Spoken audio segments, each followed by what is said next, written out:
the work energy theorem and kinetic energy.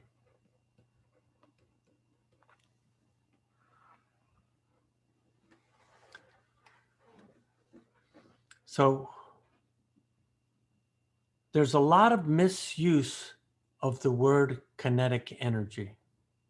And I really need to do a good job of really doing this thing well. Okay, so here we go. Kinetic energy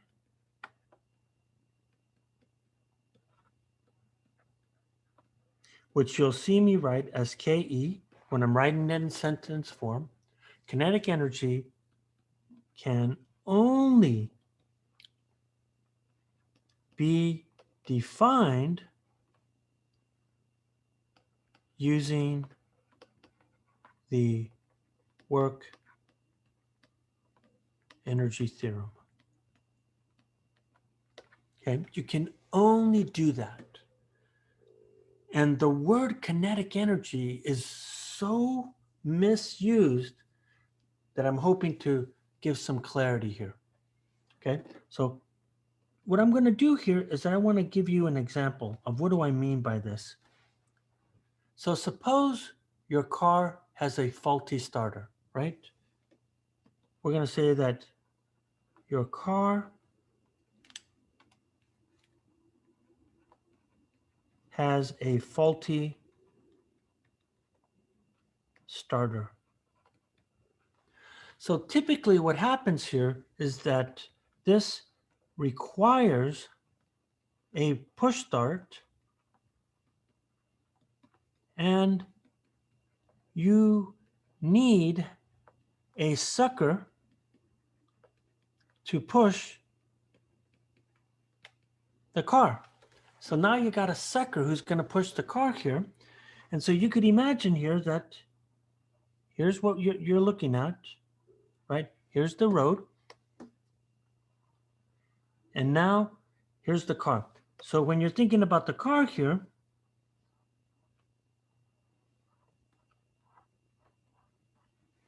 maybe today you're driving a purple car. And what you find here is that when you're looking at the person who got the sucker to push the person on the back here, that person has to do what? He has to push on the car, right? And get that sucker going. So what is he really doing here? What he or she is doing here is that they're applying a force. Okay. And for starters here, let's say that this car's already moving a little bit.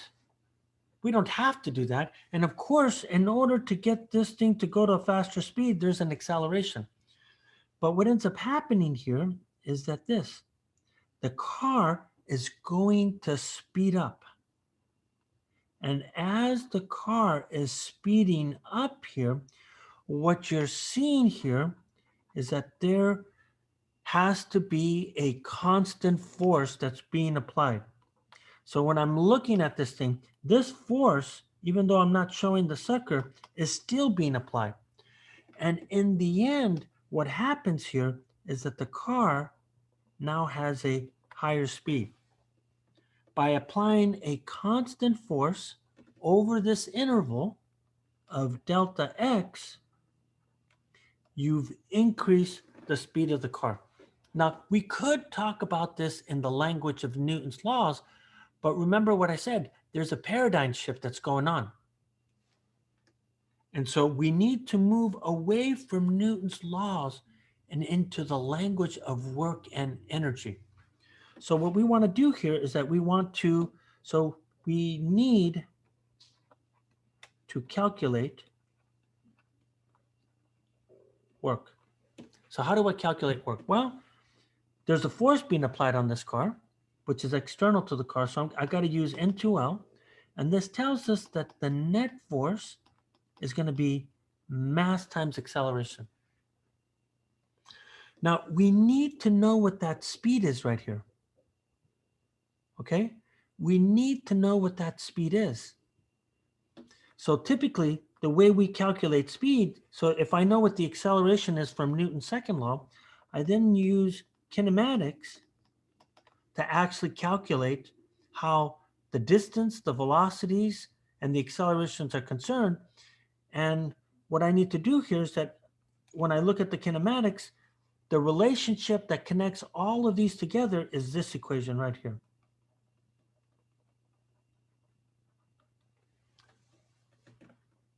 Now, what we want to do here is that if I look at the definition of work here, we say that the network should be what?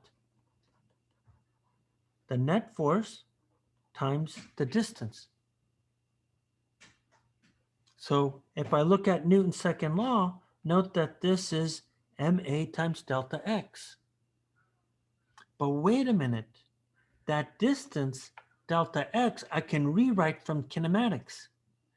So if I look at the kinematic equation,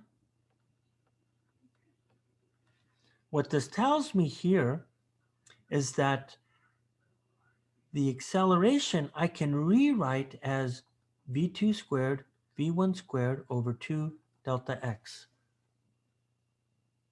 So if I plug that into this relationship right here, look what I get here. I get this term here that's going to read m delta x times v squared, v1 squared divided by 2 delta x. And look what happens. The delta x cancels. In other words, if I do net work on the car, the work done is equal to what? 1/2 mv squared, 1/2 mv squared, where I have 2 and 1. And it turns out that because 1/2 mv squared shows up so often in calculations, we then define this as K2 minus K1. And this represents what? A change of something. So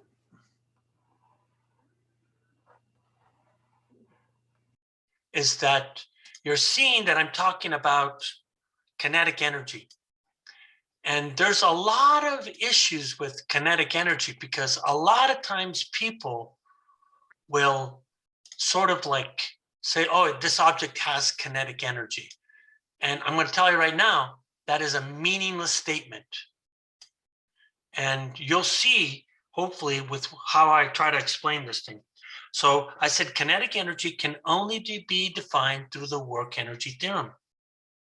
And the example that I gave right before spring break here is that I said that imagine a car that has a faulty starter. It requires a push start, and you need somebody to actually push the car. By the way, you know, it's actually easier to actually go in reverse instead of going forward. But that's a question for another day here. But you can jumpstart a car much faster going backwards and forwards. So what you'll find here is that what do I mean by the work energy theorem? So the pusher is going to push on the car and he's going to apply a constant force over a distance delta x.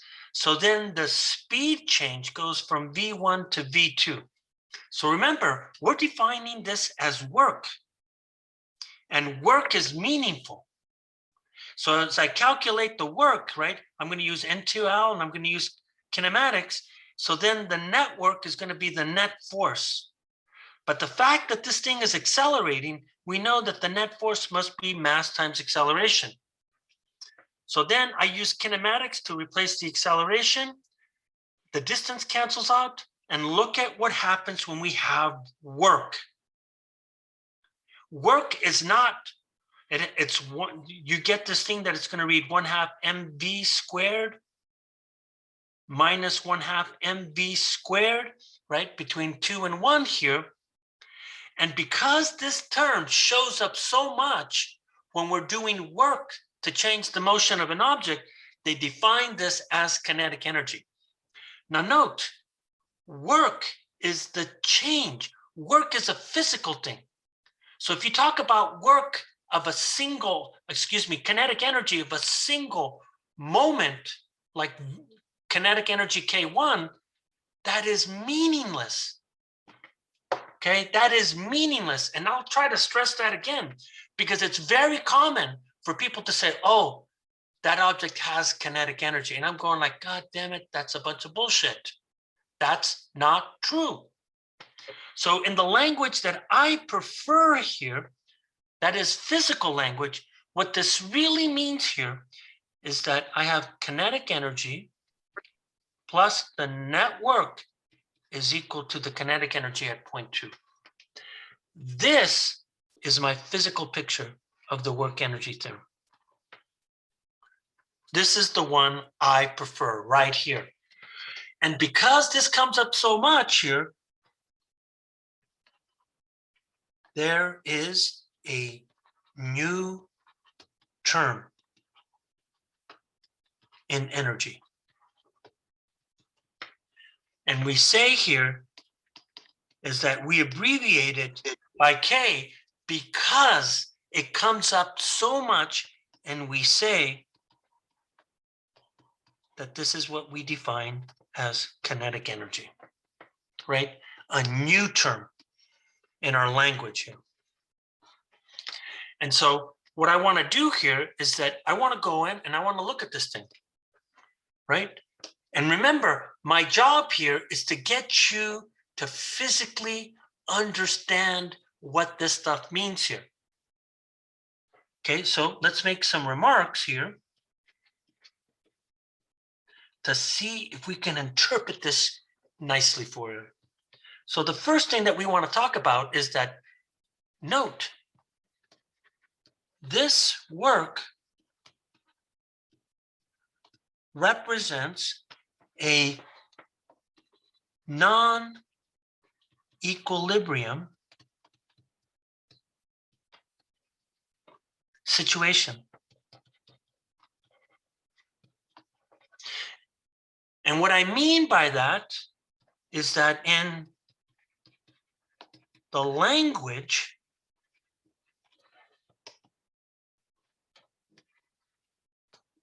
of N2L, this implies acceleration. And that's what we've been talking about. But remember what I said here. We don't want to think in the language of Newton's laws because they're so painful to deal with. Or we can do something different now. We could then say that in the language of work and kinetic energy,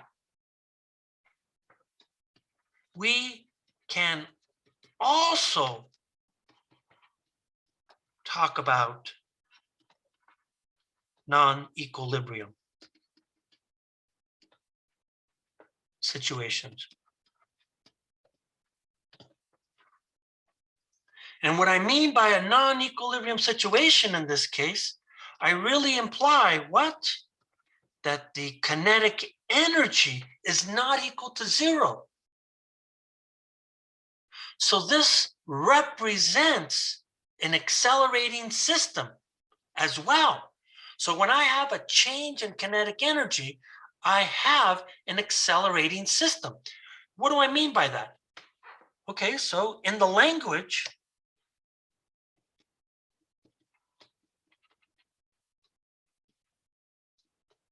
of bar diagrams, what am I saying here? Well, if I have kinetic energy, let's be careful now. If I do work and it's positive, then it tells me, right? This immediately tells me here that the kinetic energy is positive. And if it's positive, this immediately tells me that I'm speeding up. So that is acceleration. So picture-wise, we can then start to draw pictures that make it really clean. And what I mean by that is that you can imagine that I start off with this amount of kinetic energy, right? And then what happens? I do work. How much work did I do? I did this amount of network. And as I do this amount of network, what you're seeing here is that now the total energy of the system has increased to this. So what you're seeing here is that what we're really talking about is not so much about K1, because K1 is meaningless. K2 is meaningless. What's meaningful? This change is meaningful. So the fact that delta K is positive, that implies a situation of speeding up, which we already talked about. Or I could have the opposite scenario here. In this case, if I have a network that's negative, then that tells me that the kinetic energy, the change in kinetic energy is zero. So therefore, I must be slowing down. So if I look at my bars again, what I really mean by this scenario here is that I mean the following, that when I look at my energy initially, maybe it looks like this, right? And as I look at it, what am I doing now? I am doing negative work here. And if I'm doing negative work, that means it's got to be below the axis here, clearly showing you that this is negative. So when I put these two together, I could then see that my kinetic energy in its final state here is lower. So what I'm seeing here is that the only meaningful thing here is that you see that this guy has done what? It has decreased by how much? By that amount. And as it decreases by that amount, I'm clearly slowing down. So I can talk about acceleration multiple ways. So let's keep talking about this thing here. So if I keep going along this picture here, I'm going to say that only changes in kinetic energy are meaningful.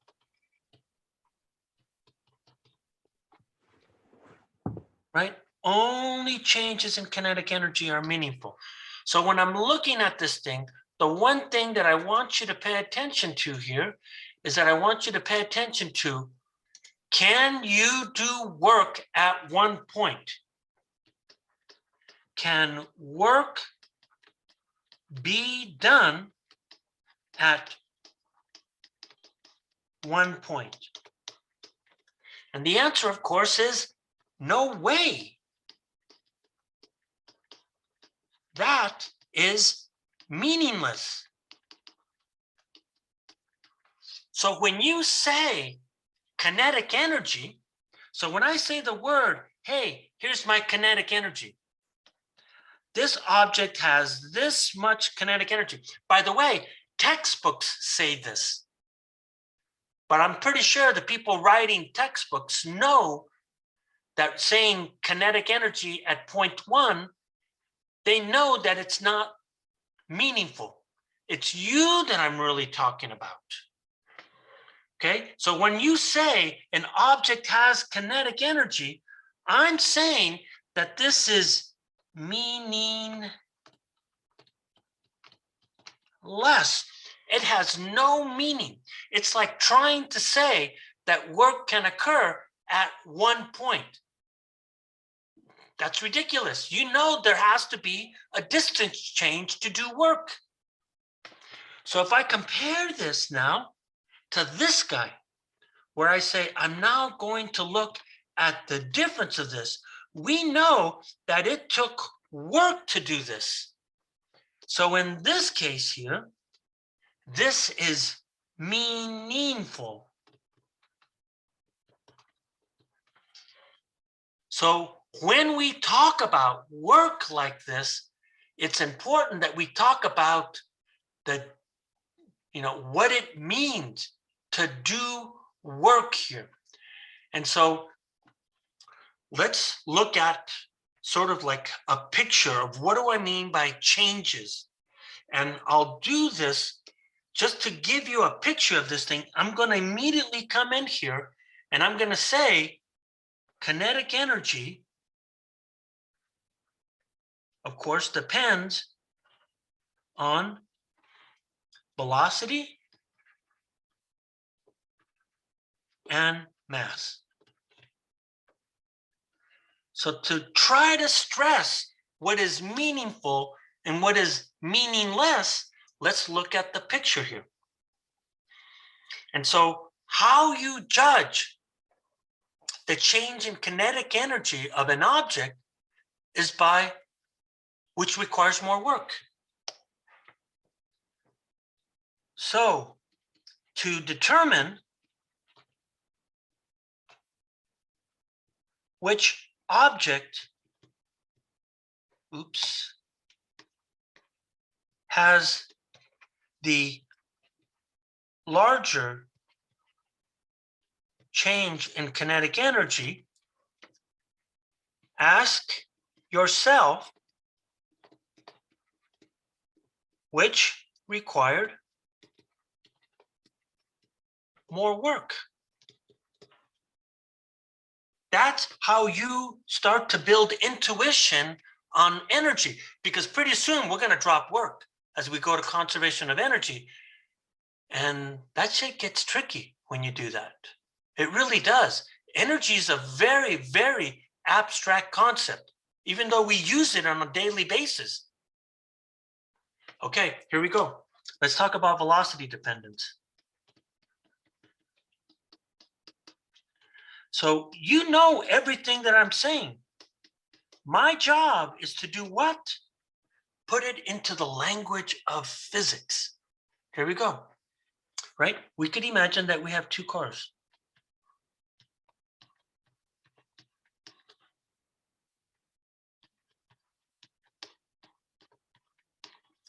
Okay, so let's call this the red car. And let's call this the green car. The red car is going to have what? It's going to have a lower speed. The green car, of course, is going to have the higher speed. So the question, which one's going to be harder to stop? Of course, the green car is going to be harder to stop. You know that from experience. If you're driving your car faster, it takes longer. In other words, you have to do more work to stop that car. So in order to talk about kinetic energy, what do we got to do here? The only thing we can do here is we could talk about what? Stopping a car.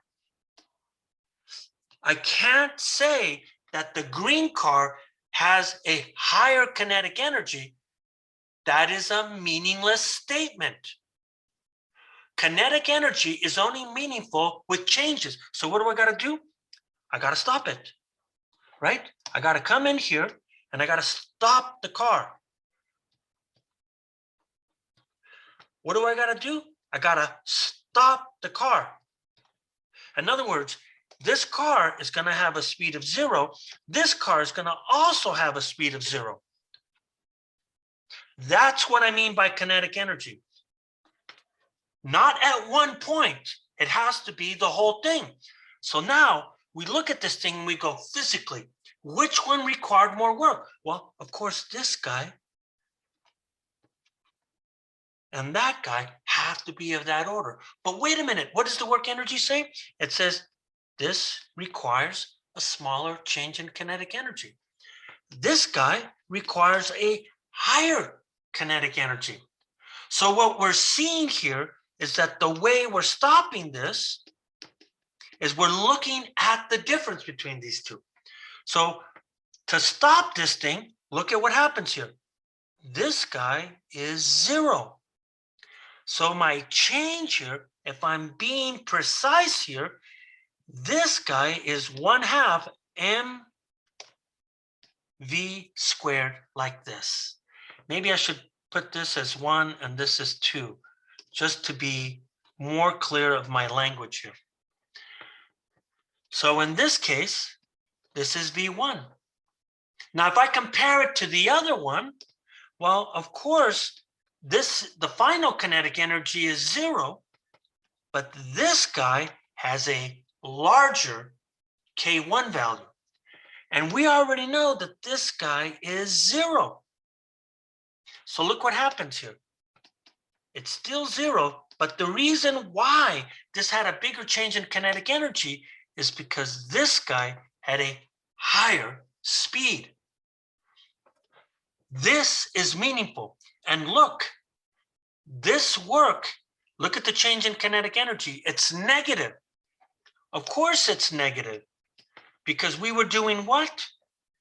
It was slowing down. Okay, it was slowing down.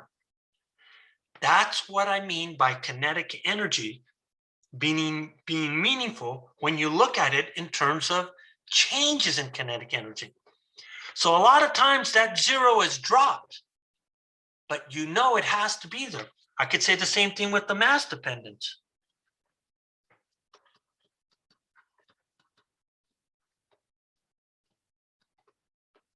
Let's look at the mass dependence. So if I'm looking at this guy, what am I seeing here? I got to ask the same question. Which requires more work to stop? So I could have my scenario where I have my red car again. And that red car is moving with some speed V1. But this time, I have a truck.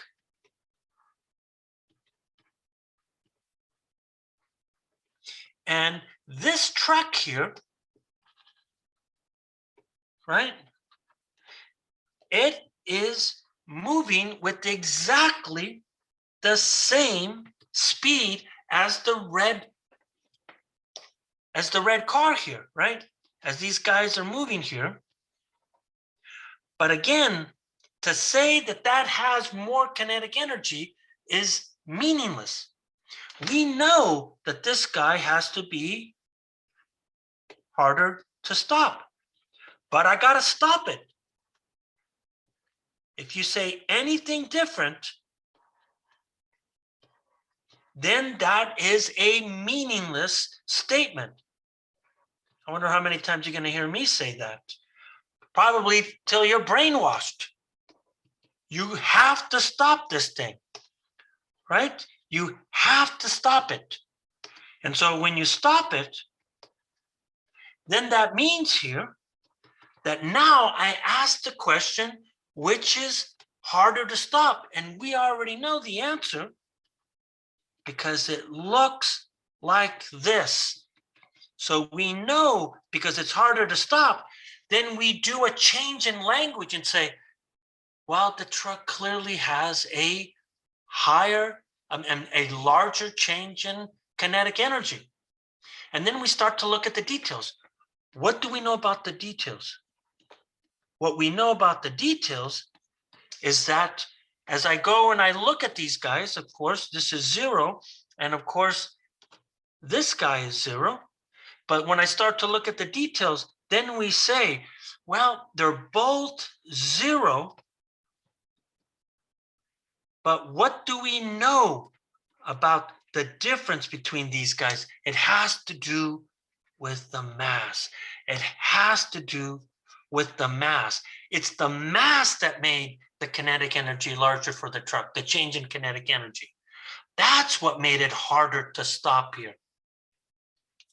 So the language gets tricky, right? But that's the picture here.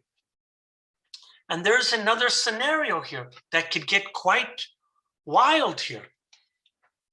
And we may ask questions like this, which requires more work to stop, right? A baseball or a bowling ball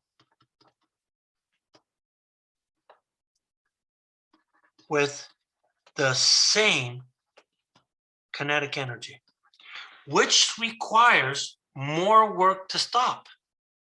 And the answer is neither. Because when I think about this thing here, what do I know? Well, I know that if I look at a baseball, right? Let's say that you throw a baseball that looks like this, right? So as you're throwing the baseball, we know that the baseball has a little tiny mass. But if I look at the bowling ball, we know that it has a larger mass.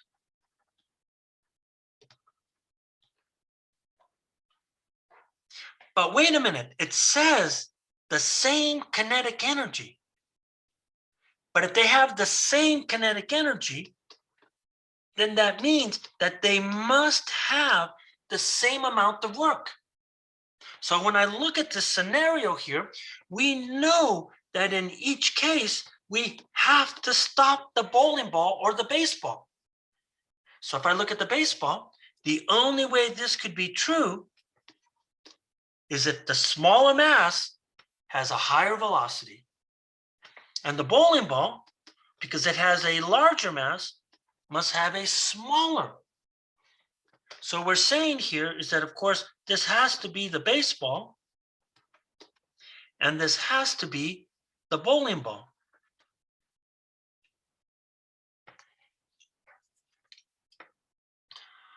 Okay, so that's what I mean, right? I tried to do 2 and 3 together to talk about what's meaningful and what's meaningless. So you got to be careful with your language, because it can get quite sloppy.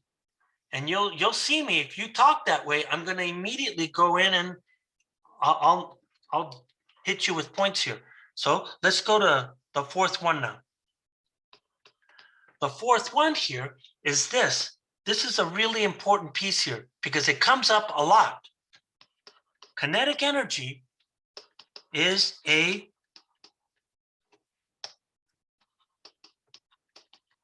scalar quantity. Okay, it's a scalar quantity. That is, it's a number, not a vector. That means that kinetic energy is angle independent. And that's going to really hurt some of you in the future here. So I'm actually going through this to try to make sure that this is clear. So let me show you what I mean by this here, because we're now moving from Newton's laws into energy thinking. And that's what we really got to do here. So imagine that we have a velocity vector. Okay, so suppose we have a velocity vector. And we could have any velocity vector, right? We could throw an object. So let's say that we do this here. So I'm going to set up my coordinate system. And then I'm going to say, okay, here's my velocity vector.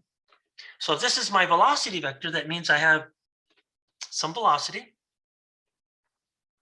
and some angle. So what does kinetic energy actually say here? Well, kinetic energy reads as follows here. The kinetic energy is K, which is 1/2 m. Look at this. It's velocity squared, not speed squared, velocity.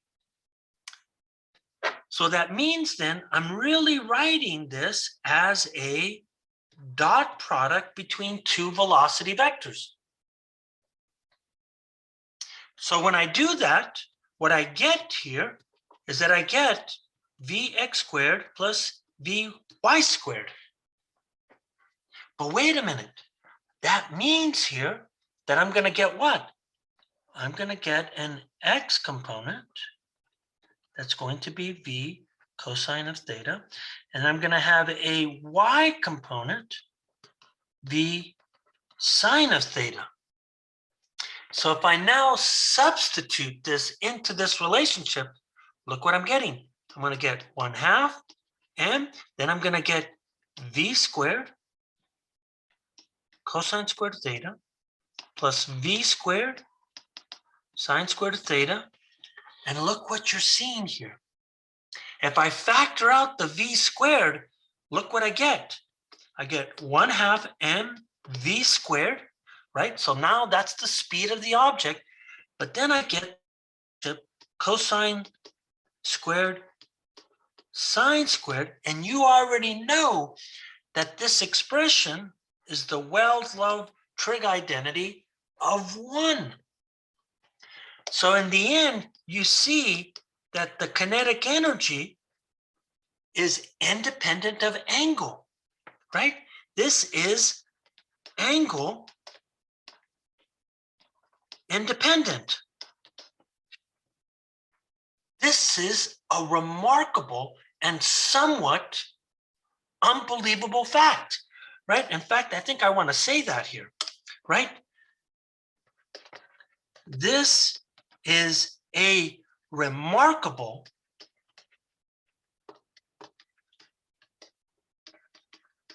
fact and somewhat unbelievable. So what do I mean by that? What I mean by that is imagine that I'm going to throw something off a cliff. So let's say that so as an example of how unbelievable this is, imagine, so suppose one throws 3 baseballs with the same speeds at different angles. Okay? So in other words, let's say that we have some cliff. Okay, let's say here's some cliff here, and then maybe we have some grass or something like this, and then here's the cliff right here. And then this is the ground. And we're going to say that here's where we're going to set y equal to 0. Maybe I'll call this y equal to 0 at the ground. Let's say that the height here we'll call y equal to 1. Just so that we're talking about two things. So what am I going to do here? I'm going to throw a baseball. Okay. So what I'm going to do here is that you could imagine that I'm going to throw this ball. So as I throw this ball here, we know it's a baseball here. And what I'm going to do is I'm going to throw it 3 different ways. So remember, the initial velocity is the same for all 3 balls. That's what I mean by same speeds. But I'm going to be throwing them at different angles. So what I'm going to do here is that I'm going to say that the first one, I'm going to throw like this. Right? Let's say it goes like this. And then the blue one, I'm going to throw like this. And then let's say I throw a different color. How about green? And then I throw it like this. So what I'll do here is that I'll call this path number 1, path number 2, and this is path number 3. So the only thing I know is that on each of these cases, they all have the same initial speed. So here I go, just to make sure that you're clear. So V1 initial, I could just say V1 actually, is going to be equal to V2, which is going to be equal to V3. So each of these guys have the same, ooh, I should be really careful. This is what I mean. Okay, that's what I mean by that. Each of them have the same initial speed. And the other thing that we should say here is that there's only one force acting on this. It's got to be the force of gravity, no air resistance. So here's my question now.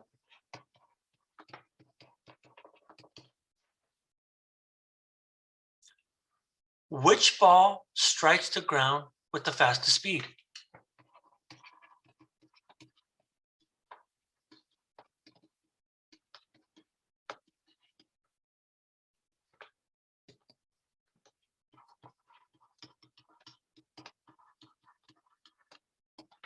And when I look at 3, I'm throwing 3 straight down. Think about that. If I throw 3 straight down, your argument should be that 3 should probably have the highest speed. Well, note that we could answer this question with projectile motion, and we did back then. However, that is not true. So if I answer this in the language, then I gotta do the following thing here.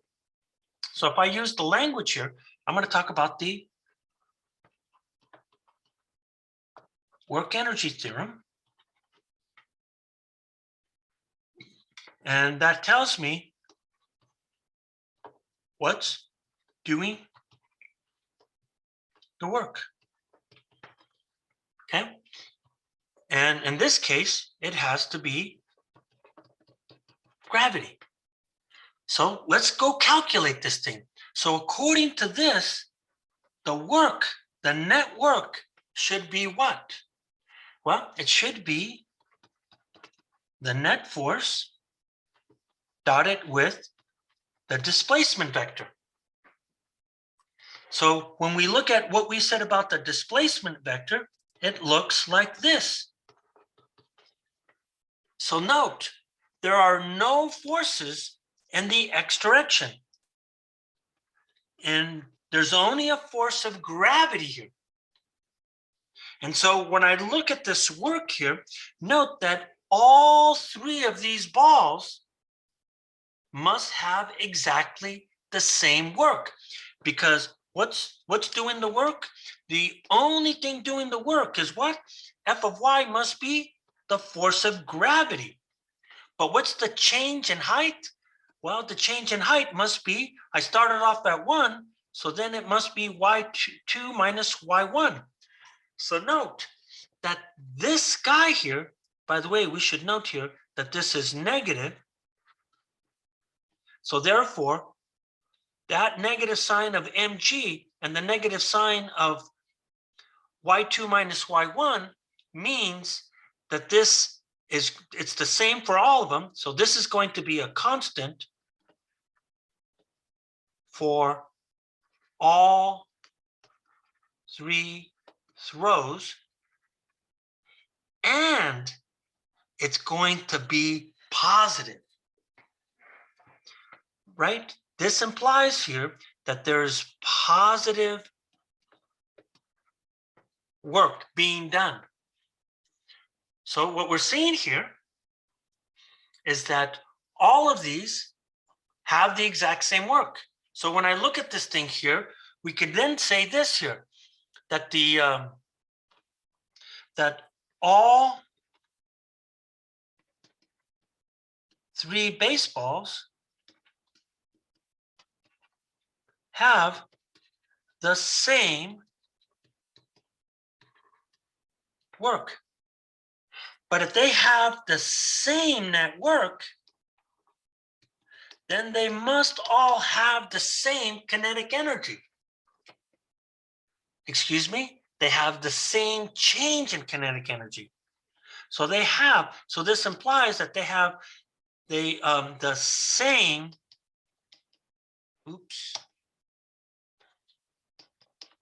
change in kinetic energy must be a constant. So if that's the case here, then that implies here that the change in kinetic energy, which is then going to be what? 1/2 mv final, is going to be the same for all of these. So then that tells us that the speed, the final speed of the red ball, is the same as the final speed of the blue ball, which is the same as the final speed of the green ball. So they all have the same speed change.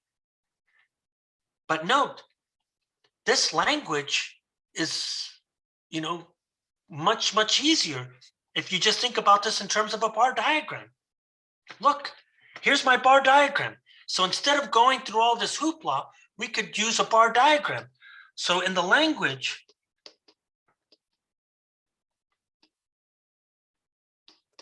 of bar diagrams,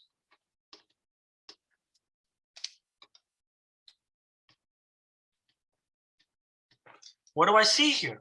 I'm going to come up here and I'm going to look at these guys. So if I come and I copy and then erase a little bit, look how fast this argument is. And it's a totally legit argument. Okay, I might move it over to here.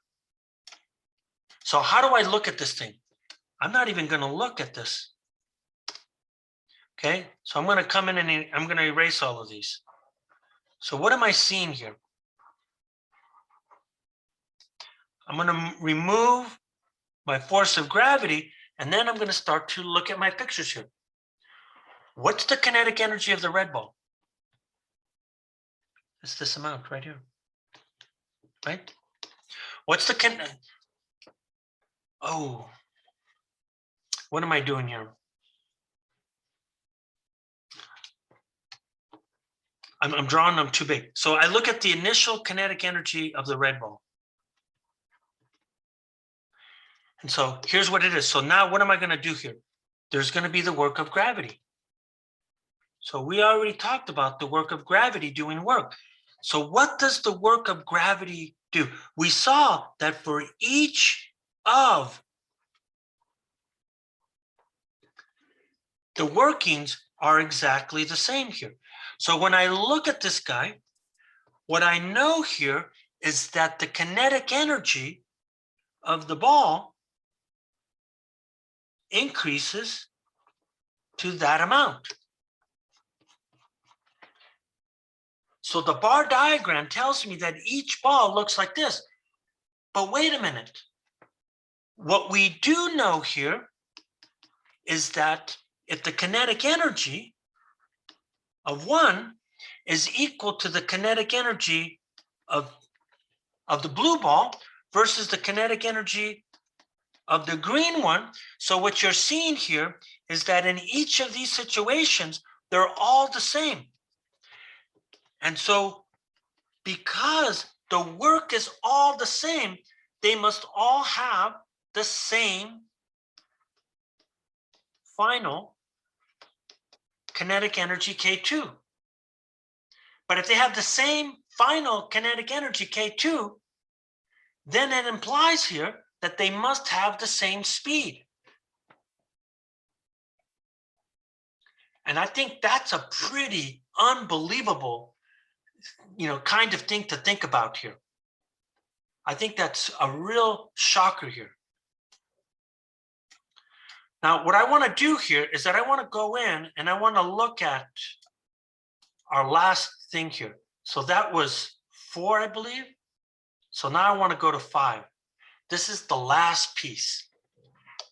And this is a very theoretical discussion.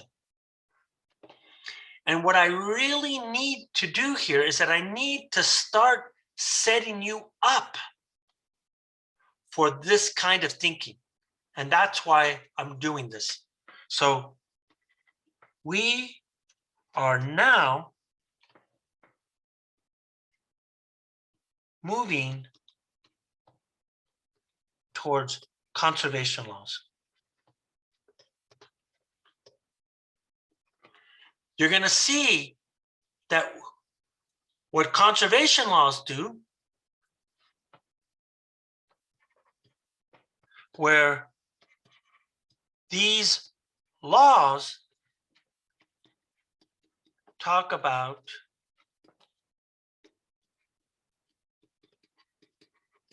constants of motion. And what we say here is that when I talk about constants of motion,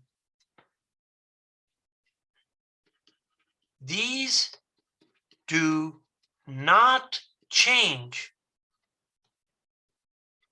under any circumstances.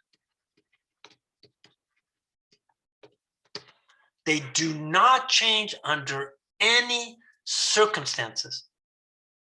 One example of this would be conservation of energy. Conservation of energy tells us that the total energy of a system is a constant of the motion. So regardless of what happens within the system, the total energy does not change. Then we're going to go to conservation of linear momentum. If I isolate my system, then the total momentum of the system does not change. And then we're going to go to conservation of angular momentum. The total angular momentum of the system does not change. They're constants of the motion. We could talk about electric charge. We could talk about, heating and working and all of this stuff, and talk about whether it's conserved or not. And here's my point. Kinetic energy is not a constant of the motion. And what do I mean by that? So what I want to do here is that I want to look at two different scenarios here. Okay, here's my example. So what I want to do here is that I have two observers in a car.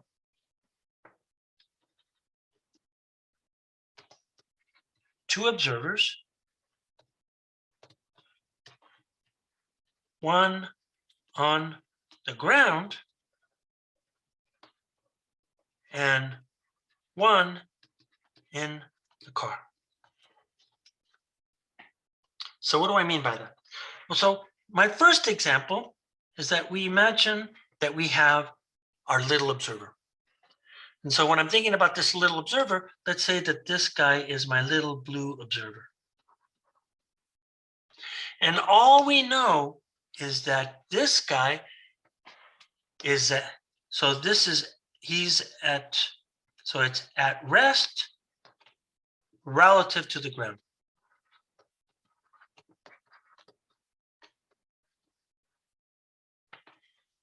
And what this observer is doing here is doing the following thing here.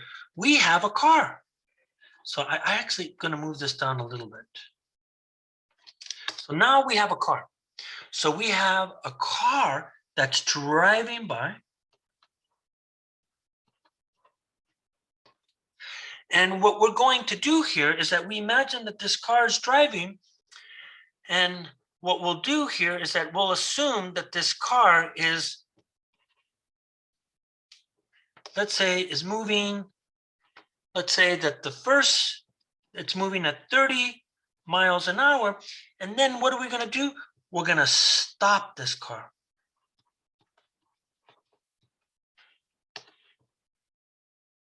So all we know is that we stop this car at the end. So the question is, what does this observer see here? Okay, so this observer sees a change in kinetic energy that's not equal to zero. So in this case, we know that this kinetic energy it has to be negative. But now let's look at the other scenario here. So what I'm going to do here is that now I'm going to cheat a little bit and copy here and look at this scenario here. Now, what's happening here is that imagine that I have a second observer now. And this observer is in the car.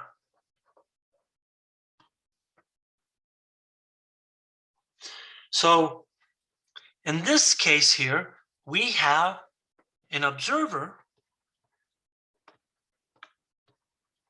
that is moving with the car. Now, does this observer on the car, as the car goes from 30 miles an hour to 0, does this observer see a change in kinetic energy? So then what we say here is that this observer does not see a change in kinetic energy. Because relative to him, there's no motion. And the reason why that is relative to them, there is no change in motion. There is no change, right? So according to them, this is 0. Whereas over here, there is a change. So what you're seeing here is that because two different observers measure, right, different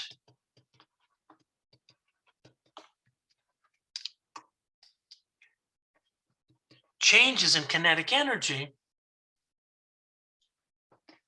kinetic energy is not a constant of the motion. If you were to look at this thing called the total energy, you would see that both observers would measure the same total energy. However, since total energy is a constant of the motion,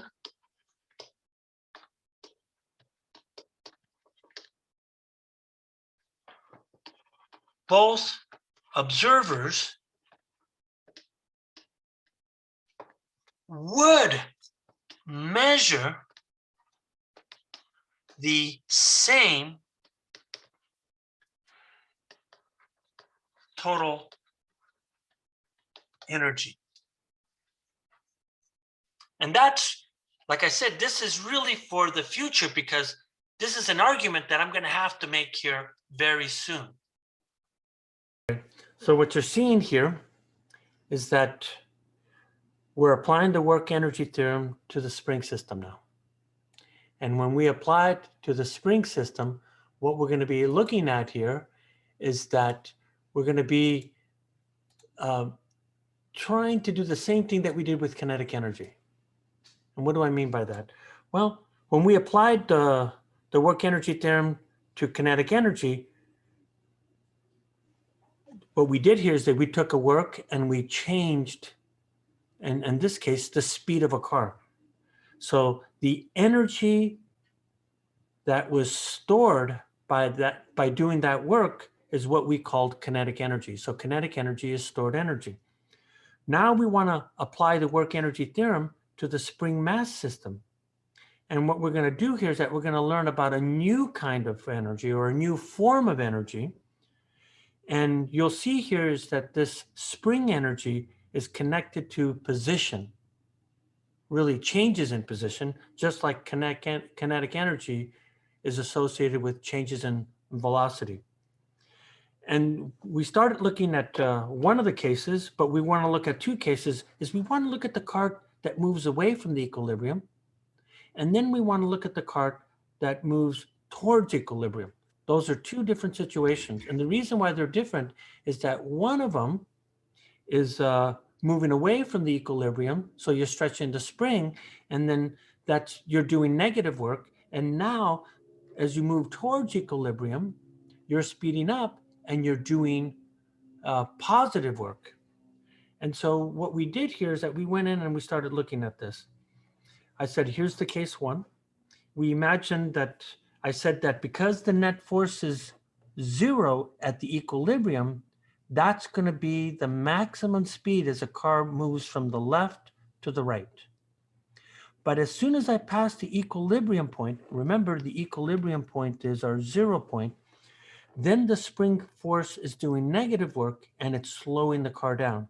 And as the car continues to move as far as it can to the right, essentially when the kinetic energy is now opposite of the work done by the spring, then at the point that it stopped, we said that this was maximum force being applied here. So really quickly here, we said that the spring force increases because it's dependent upon position. The farther we are from the equilibrium point, the more work is done. When the car stops, it stops momentarily.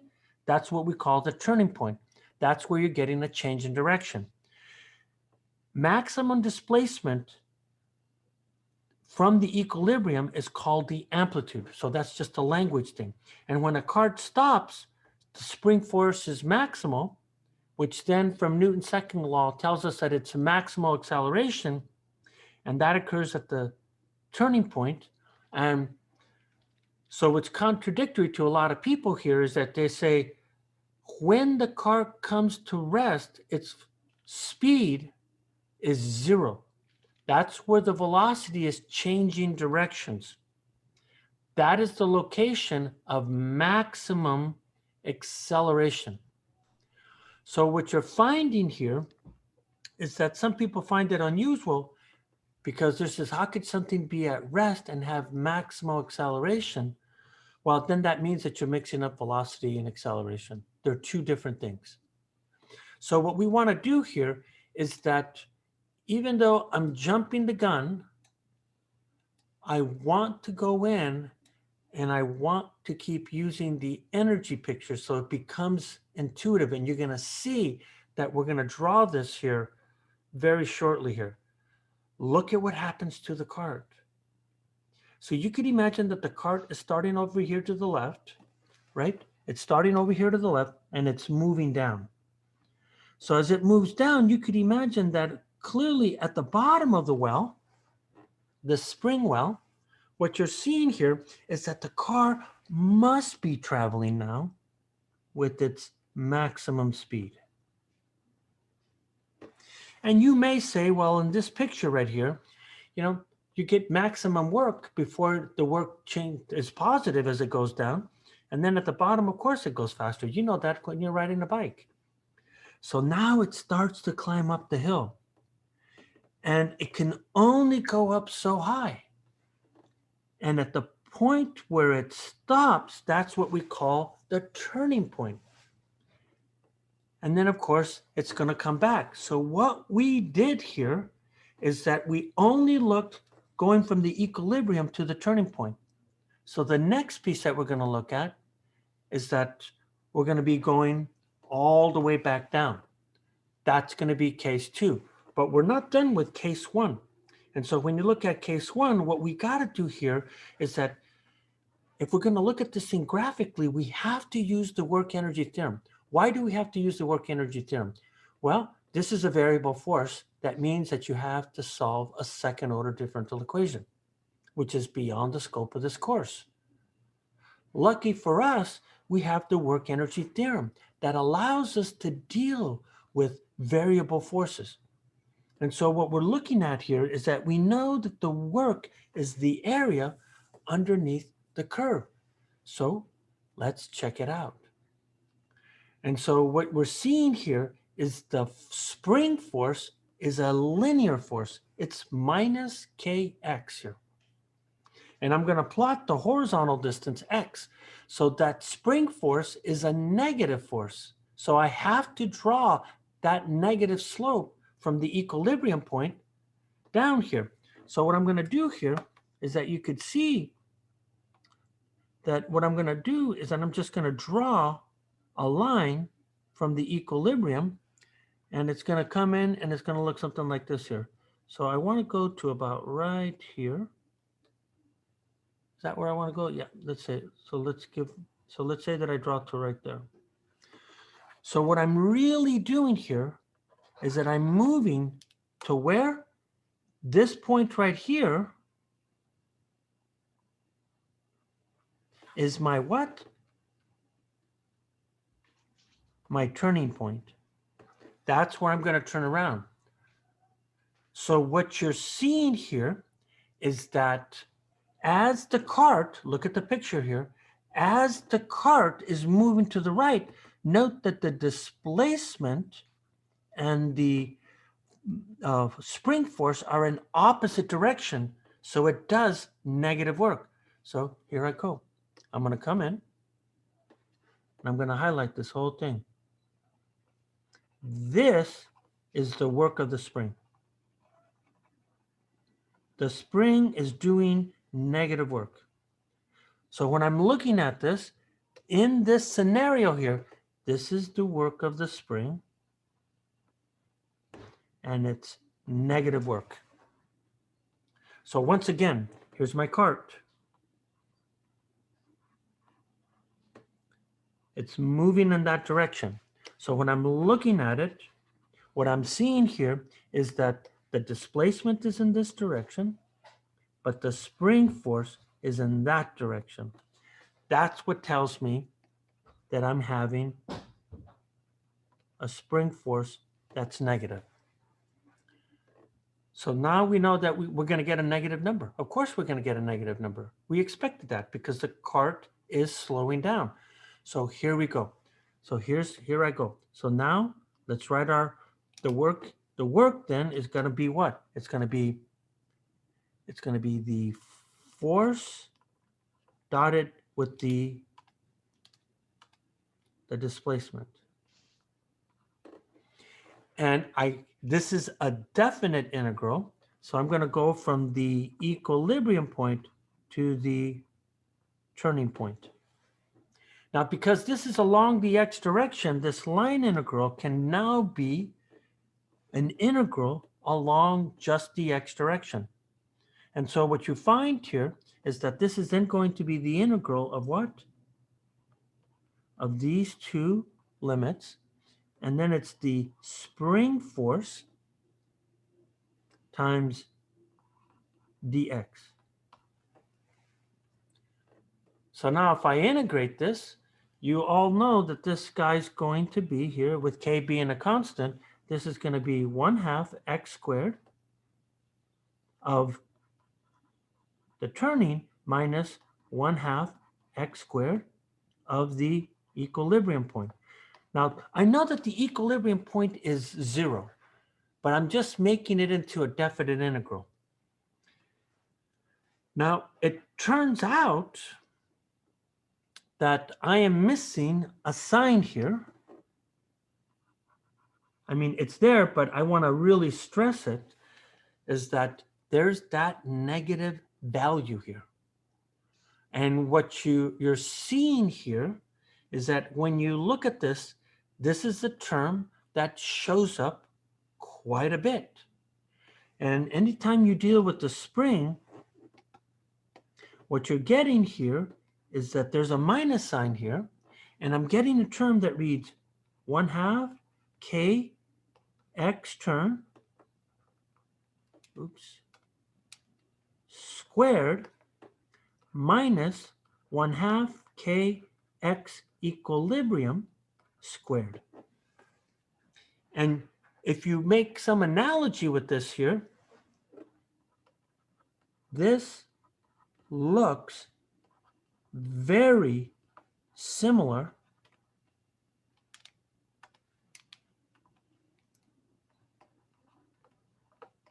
to the work equal to the change in kinetic energy. Because when we did this, we had 1 half mv2 squared minus 1 half mv1 squared. And what we said here is that because this term shows up so much, we then define it as the kinetic energy term. Well, it turns out that this term also shows up quite a bit, and this is the energy, or this is the spring energy. How do I say that? This is associated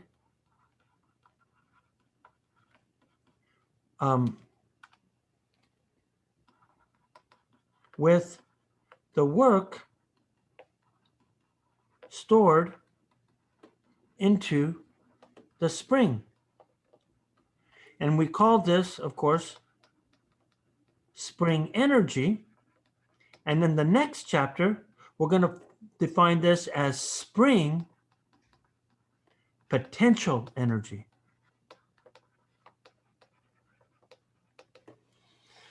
But in this chapter, we're not supposed to do that because we haven't talked about the difference between these two.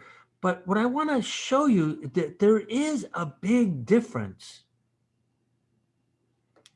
Okay? There is a really big difference.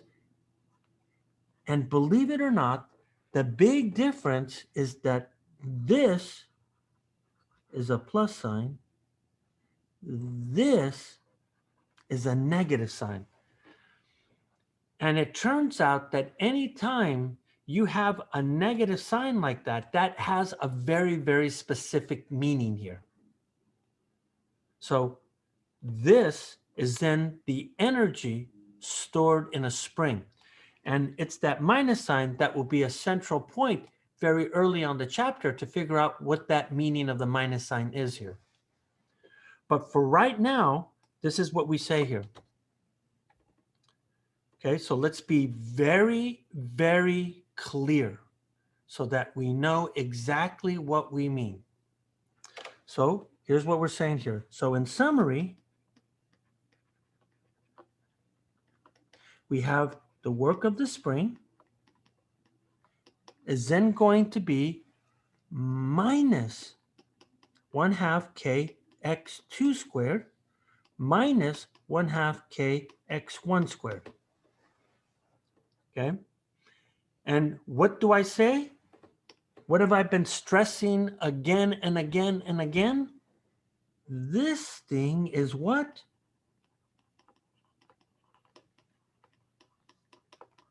Meaningful. Why is it meaningful? Because this represents a change in energy.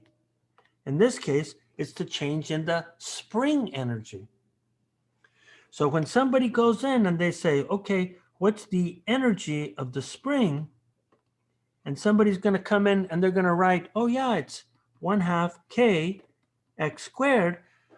You know exactly what I'm going to say. I'm going to say that this statement is what? Meaning less. Because think about it.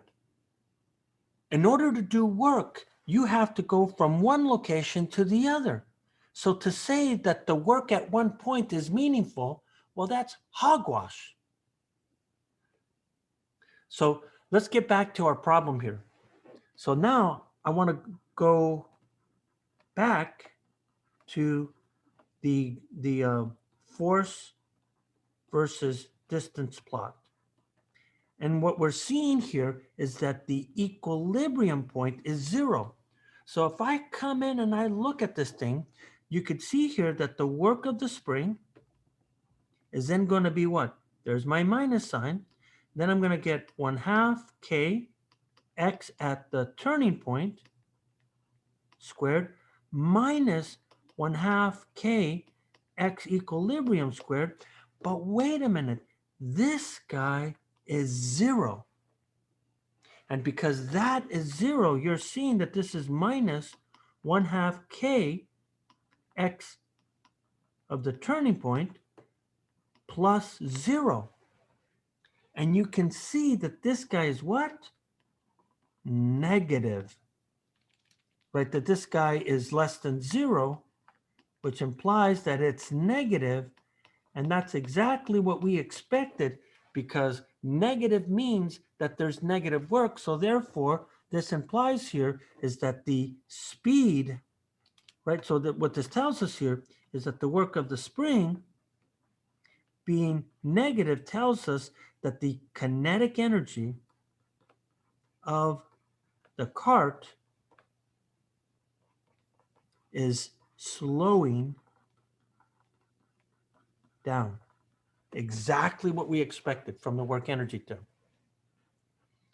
So that's what that relationship tells us, that the energy of the spring is related to the work. Okay, now let's go look at the other case here. So now, here we were going from the equilibrium, and now we were moving towards the turning point. So now I want to go from the turning point to the equilibrium.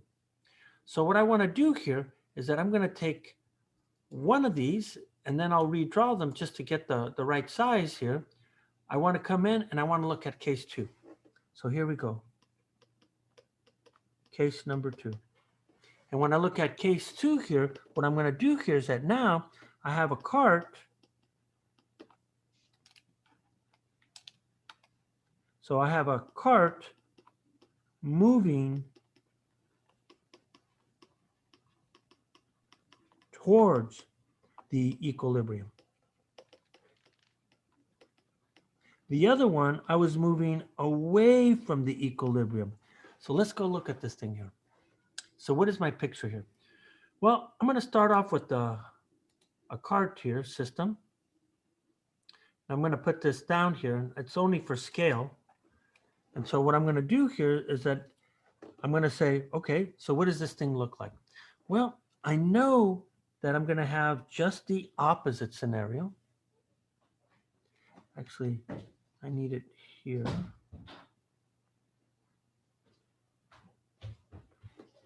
I need to move it down just a little bit more.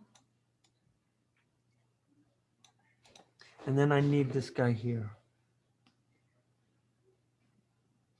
So what you're seeing here is that the cart is starting where? It's starting at the turning point, and then it's moving towards the equilibrium. So as I look at this guy, I have my springs. So my spring has max stretch right here. And then this guy is not stretched out as much. And so when we look at this thing, what we're seeing here is that again, I have what? I have my equilibrium point. And here's my equilibrium point.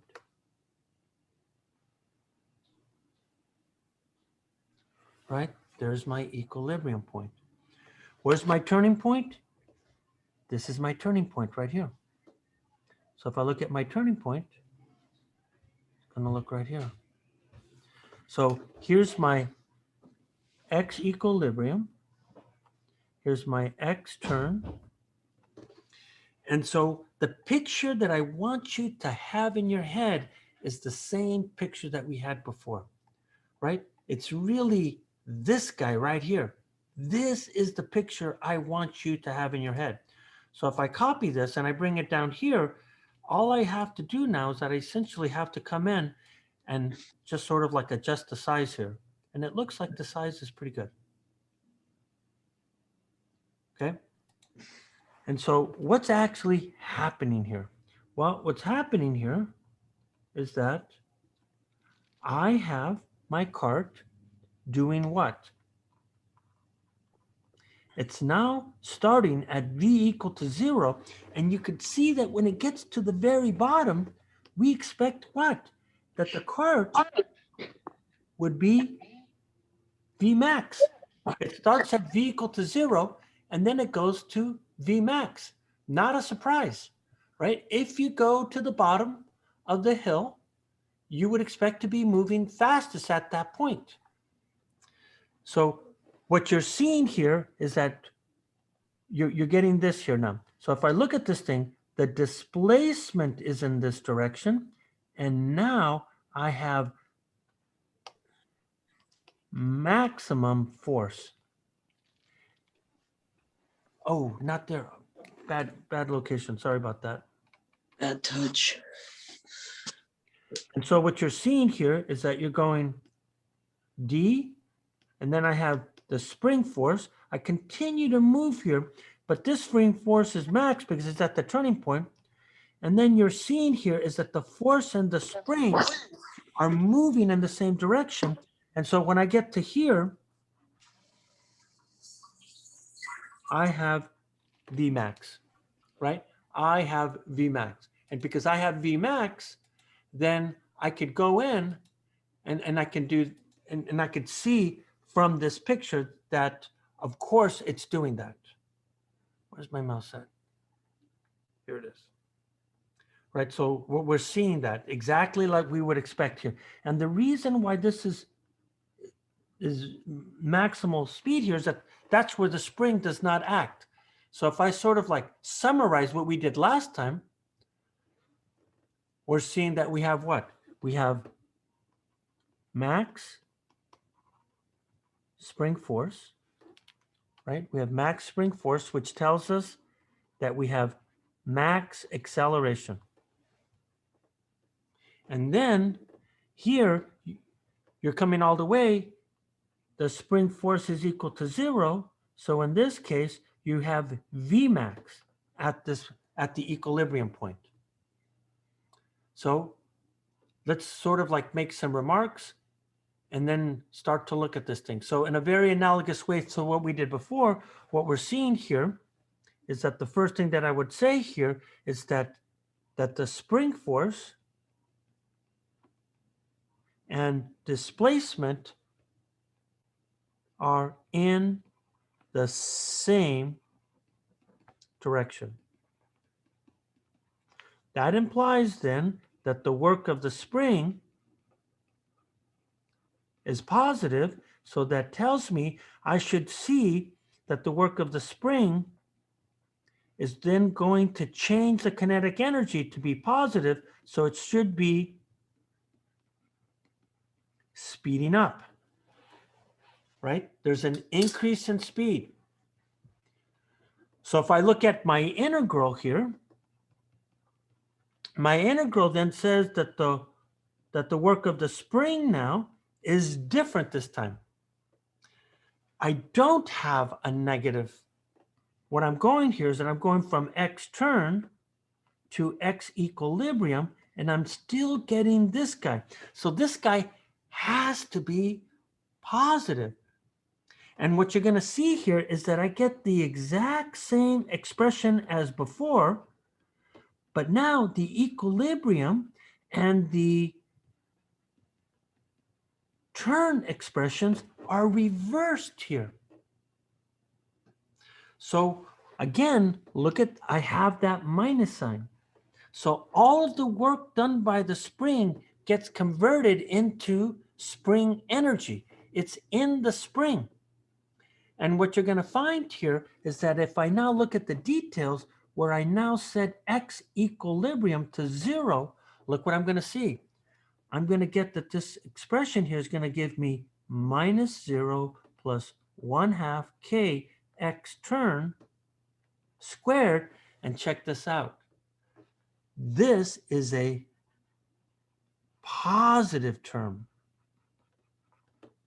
So that work is now positive, and as we already stated, this increases the kinetic energy here. So what I need to do here is that, what does this mean here? Because this conceptually has something kind of odd here. And I want to sort of like point it out. You probably already see it, but I think it's worth pointing out here. So now we need to plot f of x versus x to look at the area. So let's look at this thing. So the first thing that I'll do here, as I did before, is that I still have my displacement being plotted here. And this is, of course, the spring, which is minus kx. And of course, this is the equilibrium point, which is 0. So now I still have that same linear line. So let's go look at that linear line here. So what I'm seeing here, let's see if I can plot it to right here. What I'm going to get here is I'm going to get a line that looks to here. And then note that this guy here is the turning point, right? So this guy is x turn. So now what I'm seeing here is that, look at the shade. You might be saying, hey, that area is negative. And I'm going to say, no, it's not. Not in terms of the work, because look at here. In this way, what we're really doing in this curve here, we're effectively moving in this direction. So we're getting more negative as we go like that. Now note, there's no arrow in the area. Maybe what I should have done here is that the reason why this is negative is that the spring force is in that direction and the displacement is in that direction. So I am going more and more negative. But now what I'm doing in this curve, I'm actually moving in this direction. In other words, I have my displacement in that direction and I have my spring force in that direction. That is positive. So how can this area that looks negative be positive, right? Because that's what we calculated, right? That's what we calculated right here. So how could that be? Check it out. Look at this point right here. If you look at this point right here is what? More negative. And what am I going towards? I'm going to a point here that's going to be what? Less negative. Even though I'm dealing with negative numbers, that requires a positive change. Another reason to say that when you start talking about energy, you cannot talk about a single point. You need to talk about a change in energy. You know what? I should have been drawing a bar diagram. So let's look at what's really happening here. So if I look at this picture, we know it's a positive work. So what do I mean by that? Well, look at the negative right here. Look at the negative. So if I look at the negative, let's call this point 1, and we'll call this point 2. So let's look at that. So if I look at the energy of the spring, you could see that it's more negative. So here we go. Let's look at it like, let me bring it down more. So you could see that the energy of the spring in this case, let's draw this in a fancy blue here, may look like this. Okay, so this is going to be the energy of the spring at point 1. So here I go, right here. Now, look how I get to point 2 here. That's still negative. I agree. So let's draw this thing again. So then this guy is more, it's still negative, but this is the spring energy at 2.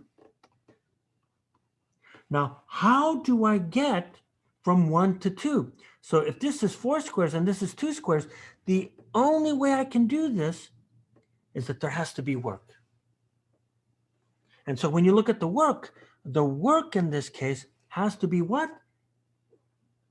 2 squares. Where? In the positive direction. So all of a sudden, what you're doing here is that you're moving from a more negative to a less negative.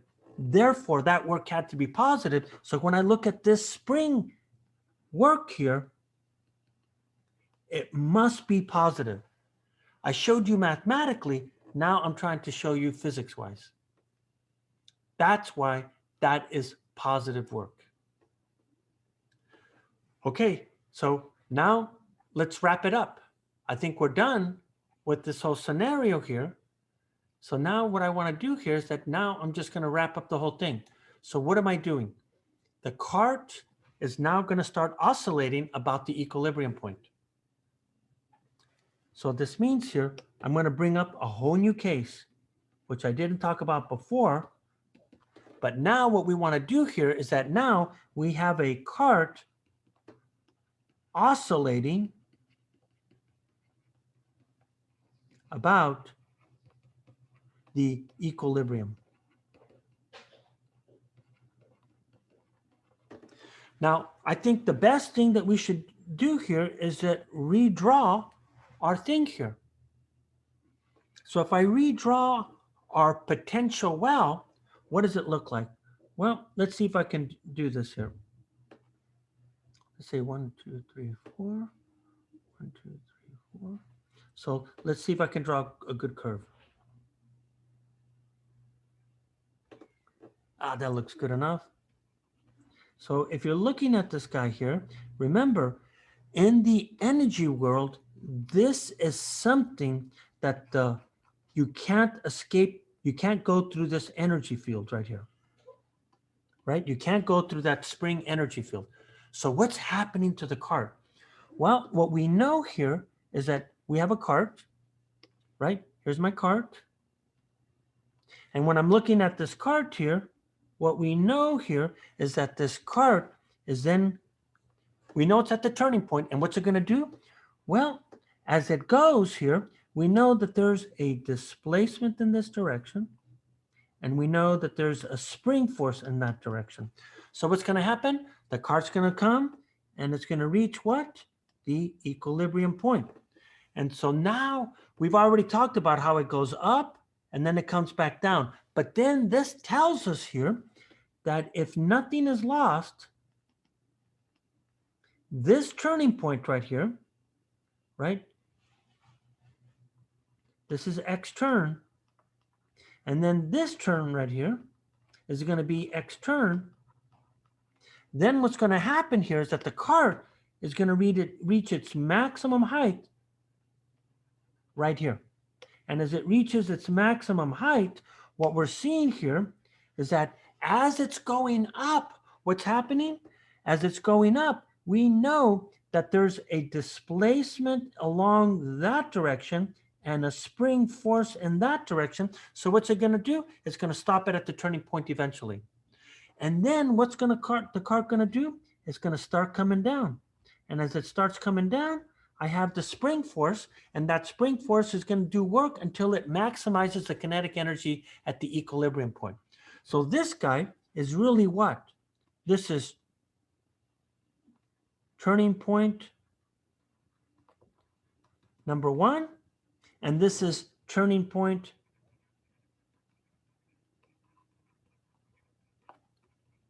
number 2. And it's going to oscillate back and forth. So now, what does this look like in the work versus position diagram? So question, what does this look like in a force versus displacement curve?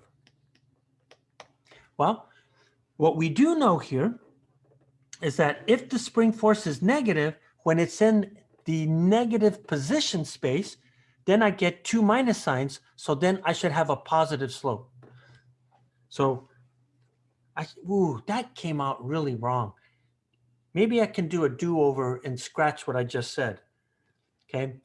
What I really mean is that the force is positive, the slope is still negative, but the force is positive. But now I have x in the negative direction. So the first thing I'm going to do here is I'm going to set up a curve. So here I go. Here's my curve. And probably the first thing I'm going to do here is that I'm going to try to draw somewhat of a symmetric curve here before I start to change anything. So if I look at this thing, let me try to be nice and clean. We have something like this. Remember, this is the spring force, which is minus kx. And what we want to do here is that, of course, we need our horizontal axis. And if I look at this horizontal axis, it's going to look something like this.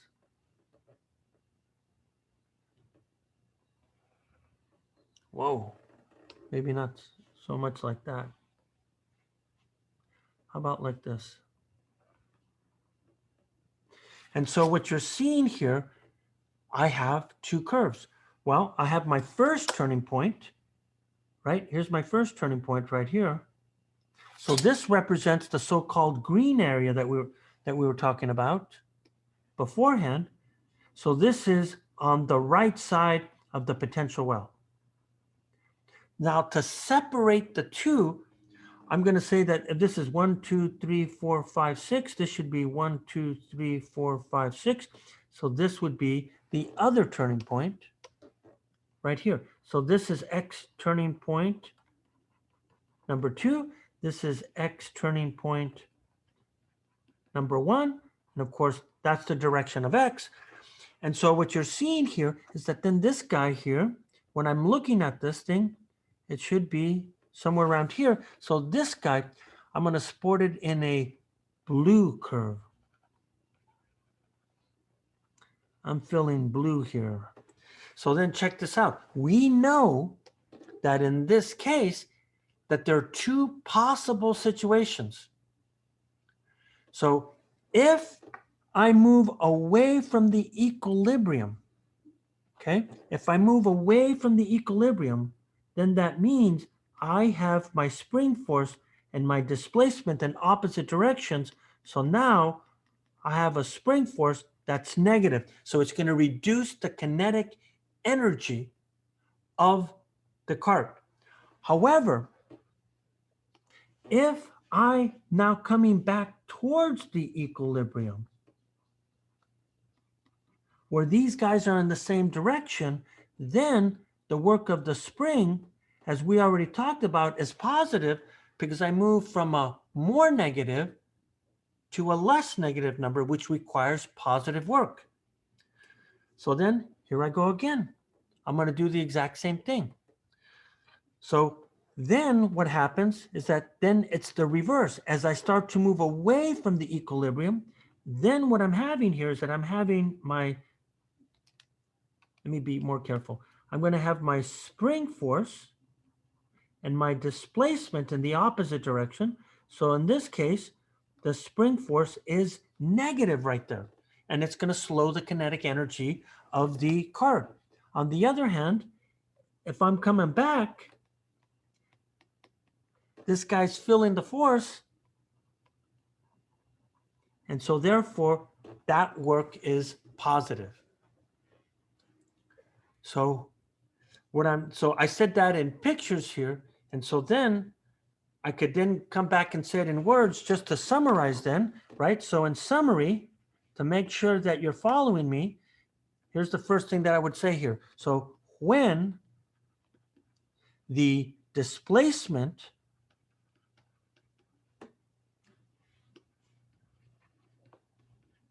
points towards the equilibrium, right? right? There's two situations for this. If it points, that means here that I'm either going like this. Oops. The first case was that I was doing what? I had the spring force and the displacement like this, or I have it like this. So in each of those situations, when they point towards the equilibrium, then the work of the spring is positive. And if it's positive, then the work energy tells us that I'm going to have a positive change in kinetic energy, and therefore there's an increase in speed.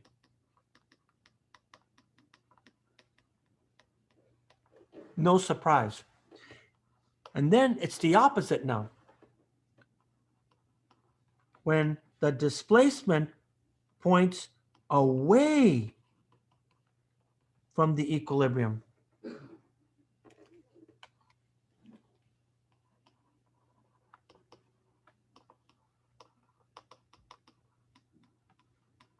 then I have the opposite case. So when I look at the red cases here, what this tells me here is that in one case, I have the spring, I'm going away, or you could see that it could be the opposite. I'm going away from the equilibrium, and the spring force doing that. Then what that tells us here is that the work of the spring is negative, which means then that the kinetic energy must be negative. And if its kinetic energy is negative, then that means there must be a decrease in speed, right? And I think that graph, if you know how to read it, you can see here how I get the shape that we're talking about. So what we're really plotting here in this energy graph, right? So if I was to take this energy graph and then look at this thing, and then here's my last summary here. So why does the energy graph look the way it does? So let's plot this thing here. So if you're looking at this thing, look what I'm really plotting here. Okay, let's take some of the stuff out, so we don't want to look at that. Okay, and what you're seeing here is that this plot of the car is really what? What it is here is, check this out. If this is position, this is the energy of the spring. And what's the energy of the spring? 1/2 kx squared. You get that parabola. Okay? You get that parabola. And so what you're seeing here is that this is the energy viewpoint.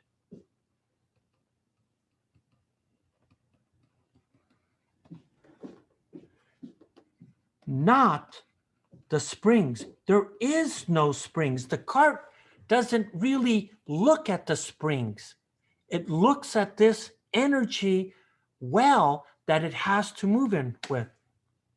So what I want to do here is that I want to go in and I want to start looking. It's what's actually happening here.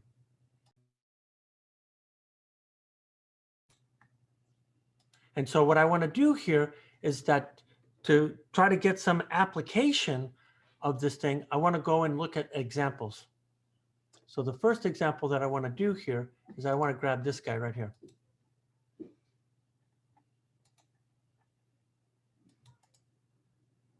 And I want to sort of like try to practice this and see if I can attach pictures to these things to try to give you a sense of what is going on. So let's go look at this thing here.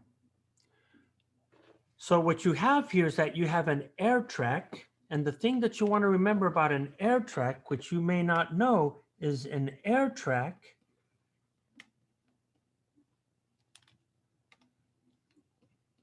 is a frictionless system. So what happens here is that there's air It's like an air hockey table. It's not completely frictionless, but it has very, very low friction for short distances. And so what happens here, as this thing floats over an air table, it doesn't make contact with the ground. So what you have here is a glider is essentially a thing that's going to move across this surface.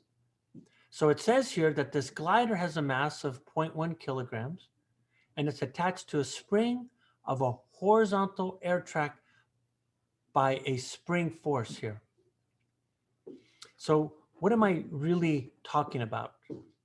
Well, it says that I have a cart that looks something, I have a system that looks something like this here. So imagine that I have my system right here. How am I going to draw this? And again, you have air pushing up on this object. And what you're going to find here is that it says initially the spring is unstretched, but it's moving to the right. So I imagine that I have a spring. And what you're finding here is that attached to this thing here is my glider. And let's say that this guy's going to sport a red color today. Okay, there's my glider. And what you're seeing here is that at this point, this is the X equilibrium, which then means here is that there is no energy, no work stored in the spring. In other words, I have an unstretched spring. So there's nothing there. However, this cart is moving with an initial speed. So in other words, its speed at this point, they tell us is 1.5 meters per second. So it's moving. Okay, so let's keep reading here. So I got the glider, I have a mass. There's a spring constant to this, which we'll talk about in a minute. And then initially the spring is unstretched and the glider is moving to the right. Okay, so here we go. Determine the maximum distance d that the glider moves to the right if the air track is on. So if it's on, then that means here that this surface right here is frictionless. And that's what they mean by mu of k equal to 0. So then what's going to happen here is that this little guy here, he's going to chuck it all the way to, let's say, right here. So then he gets to right there. In other words, we know that the spring, just like we talked about before, it's going to move a displacement all the way to right there. And that's going to be its maximum displacement. And of course, this maximum displacement is the turning point. Okay, it's the turning point. So now, what do we know? What we know here is that we can sort of like try to get an idea of what's going to be happening here.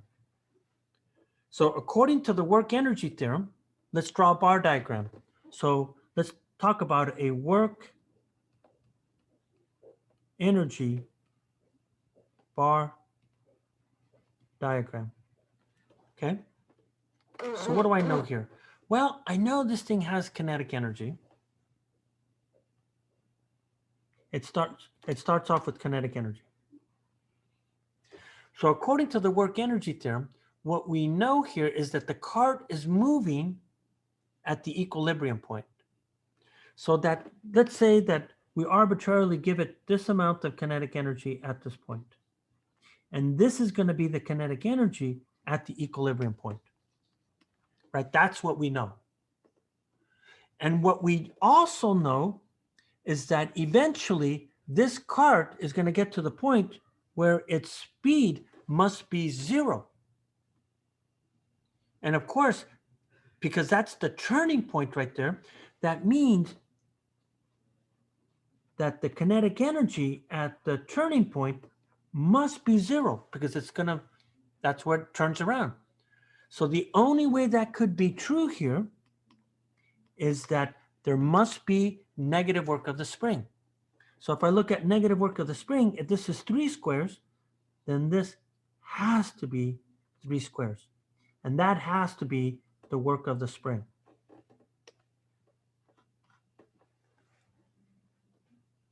So check it out. What do you think? The way I'm looking at this thing, I am doing what?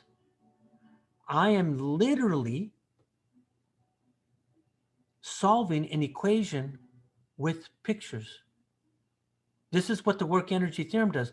If you try to do this with Newton's second law, you have to solve a differential equation. And it's not this clean.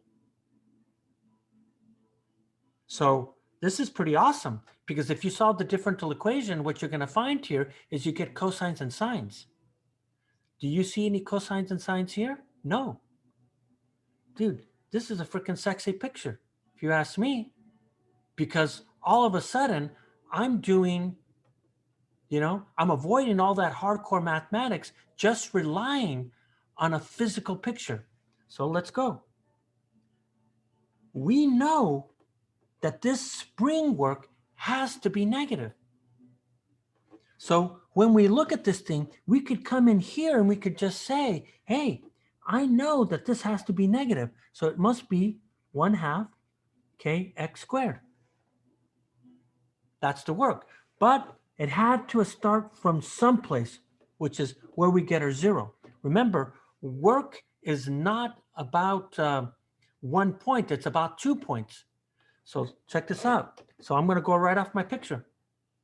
Right? My picture tells me that, wait a minute, this kinetic energy is going to be what? 1/2 mv squared at the equilibrium point. So from my bar diagram, I could now calculate what the maximum distance is. So now, using the bar diagram, we can calculate maximum displacement from equilibrium. So if I look at this thing, guess what I'm going to get? I'm going to look at this thing and I'm going to go, okay, what does this equation tell me? Well, if I look at the picture, note that I should be careful. There's no double minus sign here. Okay, there's no double minus sign. Maybe I should take the minus sign off right here. I'm going to take that minus sign off. And you'll see in the reason why I should take that minus sign off. So the work energy theorem then says, hey, the kinetic energy at the equilibrium point, now I put the minus sign. Why? Because it goes below. The height of this thing is 1/2 kx squared. It's going to be minus the work of the spring. And this guy is going to equal the kinetic energy at the turning point. But we know that this guy is 0. If this guy is 0, what we can do here is that this really tells us that this must be 1/2 mv equilibrium squared minus 1/2 kx squared at the turning. And then this here has to do with the equilibrium point. Maybe what I should have done in hindsight, maybe I should have written this as 1/2 kx turn squared minus 1/2 kx equilibrium squared. Work is the change. And that's why you're seeing a positive sign, because then I'm going to get a minus, and a minus gives me a positive, and it looks like this. And then this guy has to be equal to 0. So check this out. So x max is equal to x turn. And if you do that, look what I'm going to do. If I take the spring term off to the right, the 2 halves cancel out. God, maybe I should do I tell you what I want to do. I just want to write the equation. but my experience is that it's better to do the algebra. So I'm going to do the algebra. Sorry about that. I don't mean to be a pain in the ass, but I'd rather you follow me. So look, I'm going to write 1/2 mv equilibrium squared, and now this is going to be 1/2 kx turn. And right away, you could see that the halves are going to cancel out. If I solve this, I got to divide both sides by k. And then I say that x max is the same as x turn. And because that's a square root, I got to take the square root of that. But note, I have that k factor. So then this should be the mass times the equilibrium speed squared divided by k. So when I'm looking at this guy, what you're seeing here is that that's my maximum, displacement. And then if I look at the problem, it tells me that the mass is 1/10 of a kilogram. It tells me that the equilibrium speed is 1.5 meters per second. And it tells me that the spring constant is 20 newtons per meter. So all I got to do is I just got to put everything into that, and then I have a distance. So if I do that, what I'm going to do here is I'm just going to give you the number. And this is the number that you get. You get 0.106 meters, or I can write this as 10.6 centimeters. And this is the maximum displacement from the equilibrium. Look at that. That is awesome.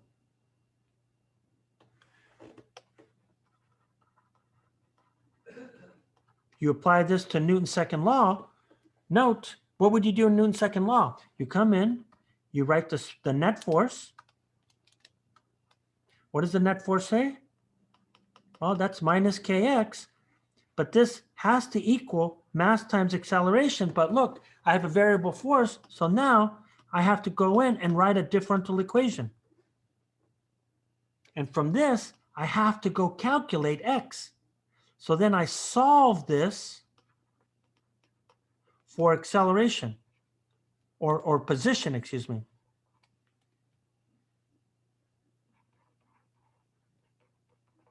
And then I look at the equation and then I judge when is that at maximum. Dude, this is so much easier, right? Look at that. From the picture, I went here. That is so much easier. Let's go to the next part. I want to go do B now.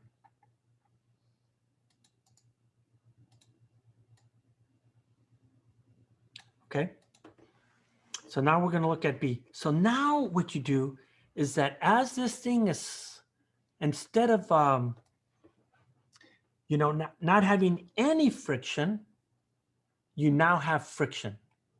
So when I look at this scenario here, we're going to do the exact same thing. So look at our picture here. So if I look at our picture, just to save a little bit of time, and I know I'm being a pain in the ass. Sorry about that. Let's look at this picture. So the picture is exactly the same. So I still start off at the equilibrium point right there, right? Now what you're going to find here is that we're going to get a maximum distance again. But check this out though.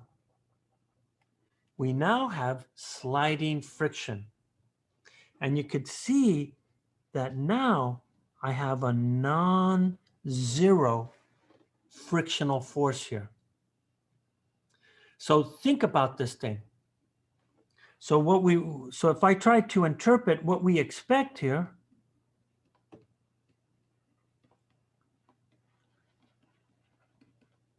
well, what do I know here? The spring force, we already know, does negative work. If I add friction to this problem,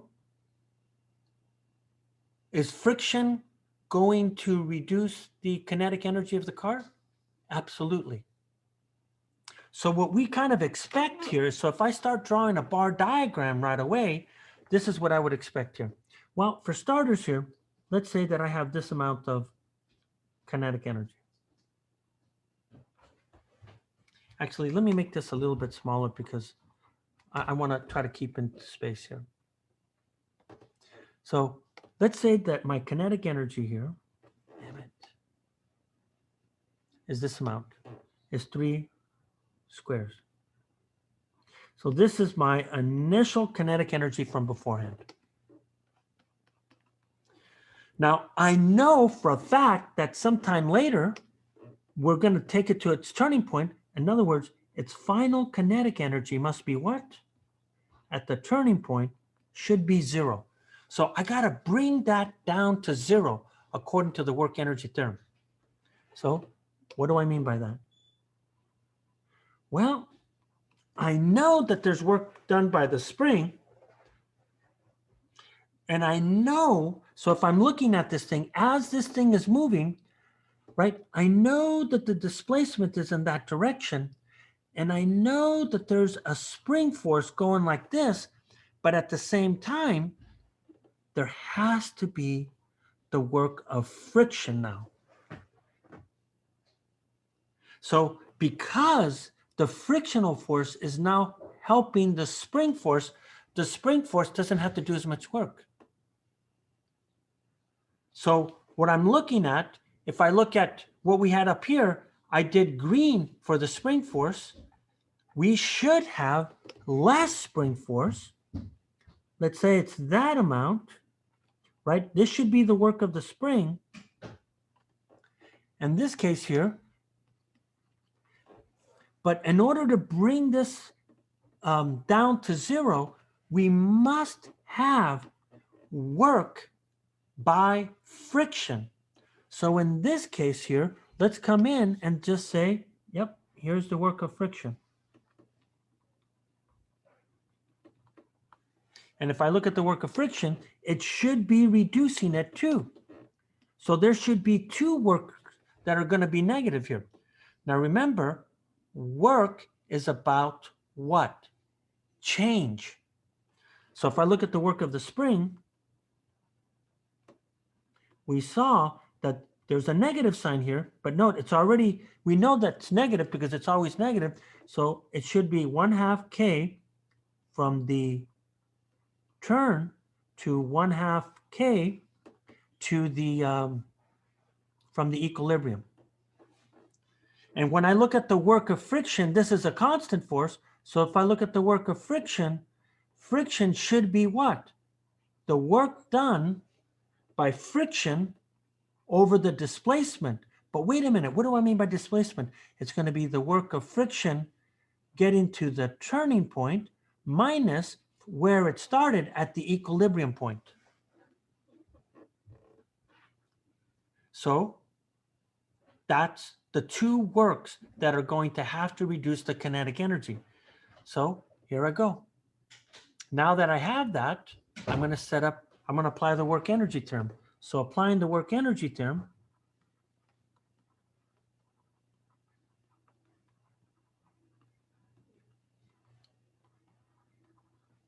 this implies then, I'm going to go right from my picture. So what does my picture says? Well, it says I got my kinetic energy at the equilibrium. Now I have the work of the spring being negative, and I have the work of friction being negative. And what's that going to do? That's going to change my kinetic energy at the turning point. As before, this guy is 0 here. So now let's put in our terms here. Well, x equilibrium, of course, is 0. This is 0. So now I have my turning point for this friction here. But note, this turning point should be shorter than the other one. So I'm going to be a little bit more careful. This time, I'm going to add a prime to let you know that I'm talking about a different point, not the same point. So when I look at this thing, I'm going to write my equation now. So this tells me here that this should be 1/2 mv equilibrium squared. Then my spring here, look at my spring term, I'm going to get minus, and then I'm going to get 1/2 k x prime squared for the new turning point plus 0. Then I look at my work of friction, which is then going to be my frictional force times x turn prime minus 0. And this guy's going to equal 0 because that's what the kinetic energy as the turn is here.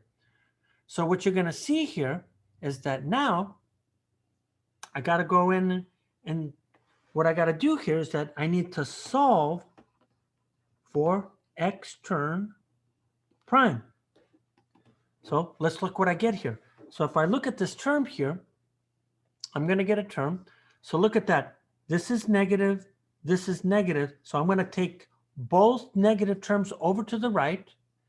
And then I'm going to have this constant 1/2 mv squared be a constant. So if I look at this thing here, what you're going to see here is that I'm going to get this. I'm going to get 1/2 k x turn prime squared plus, then I have my frictional term, which will be f of k x turn prime. And then I'm going to get minus 1/2 mv velocity squared. And this has to be equal to 0. So do I know all of my constants? Well, let's look at my constants.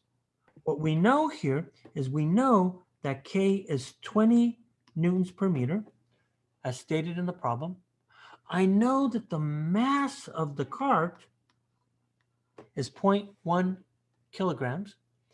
And then check this out. The frictional force should be mu of K times the normal, but because this is a flat surface, it should be mu of K times mg. Hey, Carlos, why is it x prime instead of x? Because you got to go back up to here. When you come up to here, if I have a speed of 1.5 meters per second initially, and it's frictionless, it's going to stretch out some distance. Here, if I have friction now, it shouldn't go as far. And because it doesn't go as far, I have to have a different turning point now. Is that clear? Yeah, it makes sense. Thank you. Okay.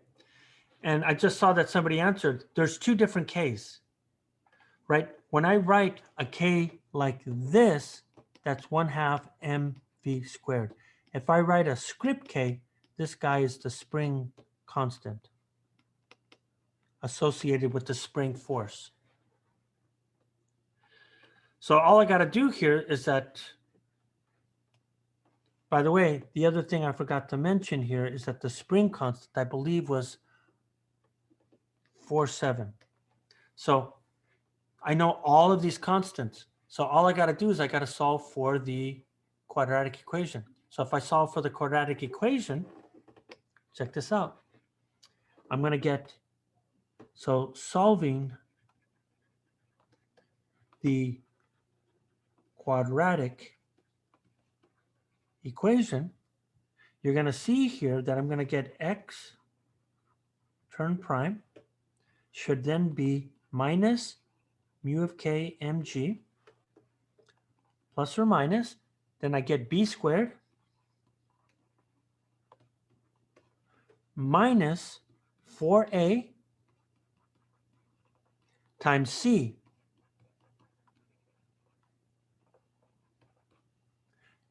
square rooted, and then everything's divided by 2c.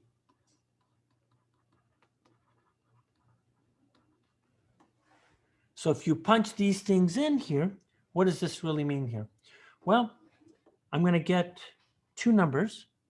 I'm going to get 0.086 meters, and then I'm going to get minus 0.132 meters.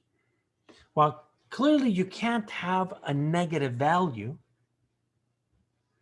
but there is some reason. I mean, so let me be, just to be real clear, this is physically impossible.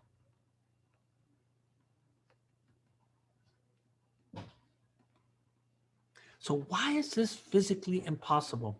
Well, what we really have right here, if I was to just kind of grab this guy and come back down here, note that this is an oscillatory system, right? This is an oscillation. Look, here's my oscillation. So what you're seeing here, what happened? Oh, it's just, there's a delay. What happens here is that this means that this thing is oscillating about this point here. So what should happen? Well, this cart eventually from the equilibrium point means it should also be over here eventually at some point. And what's that point, what we're measuring from? Well, it's going to be this negative 0.132 centimeters behind that thing. But we assume that this is a barrier and it can't get there. That's what I mean by it being physically impossible. It can't go through the barrier. So the only reasonable solution for this, because you can't go through the barrier, this is the real solution. So when I look at this thing, you could see that x turn prime is then going to be 0.086 centimeters, which is 8.6 centimeters. Now, does that answer make sense? And the answer is yes. Why does it make sense? Because check this out. We saw that, so if we compare to x turn with no friction,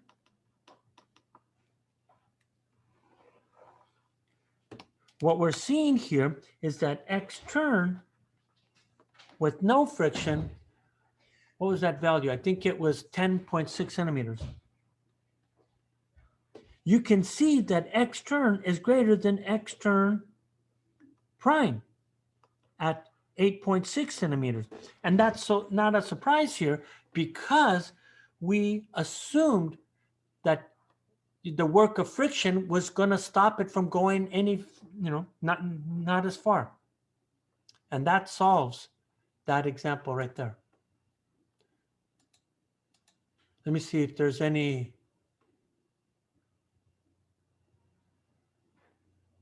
Yeah, when will you ever use a quadratic equation? A lot of times I actually just punch it into my calculator or go online and do it.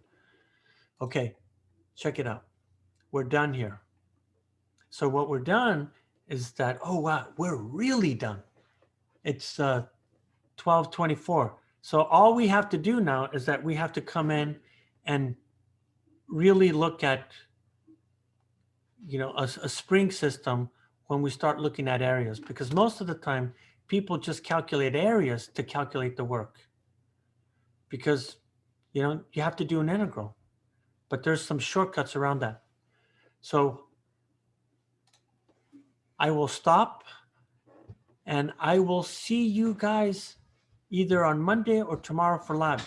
I hope you guys enjoy your long weekend if I don't see you. Otherwise, take care. Hey, Carlos, I actually had a quick question before you go. I'm still a little bit hung up about the x prime. Why would it be the derivative instead of just like a different x?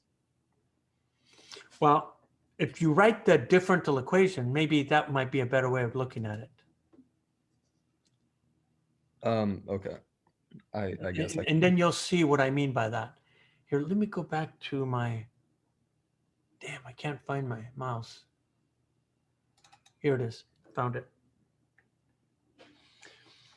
So if there is no friction,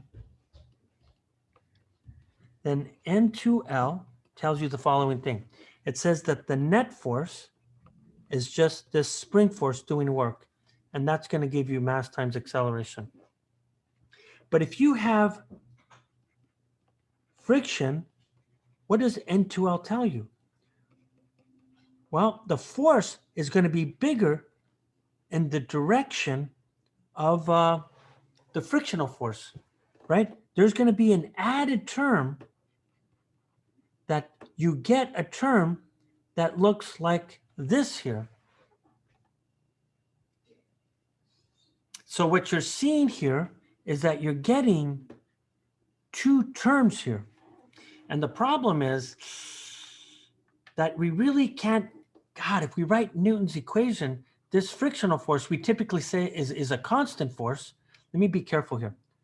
Oh, this is a constant force. Sorry about that. This is a constant force. And because this is a constant force, this increases the net force, which then reduces the distance traveled. So in this case, I called this x of turn. And because this is a smaller distance, I call this x of turn prime. I don't know why I said differential equations. I meant to say Newton's second law. Does that make sense? Yeah, that makes a lot more sense. I was like, I was trying to figure out why we're taking derivatives and stuff, but okay. Yeah, thank you. Okay, no problem. Okay, I'll see you guys later. All right. Thanks a lot, Carlos. You bet. Can you hear me?